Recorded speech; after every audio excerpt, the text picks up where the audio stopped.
হুজুর তাহলে আমাদের দোয়া কবুল হয় না কেন?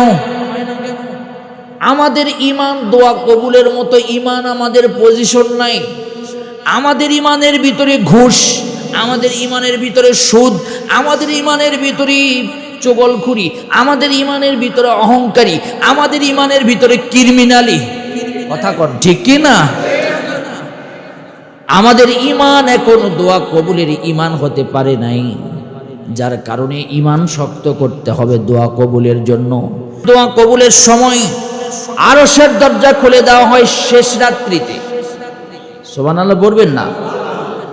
তাহাজ্জুদের সময় যখন আসে আল্লাহ পাক তার আরশের দরজাটা খুলে দেন, আর তাহাজ্জুদের সময় আল্লাহ পাক ওই সপ্তম আসমান থেকে প্রথম আসমানে আল্লাহ আগমন করেন, করে ডেকে ডেকে বলতে থাকেন, কার কি চাওয়া এই মুহূর্তে বলো, আমি আল্লাহ পাক তোমার চাওয়াগুলোকে পাওয়া বানায় দিব।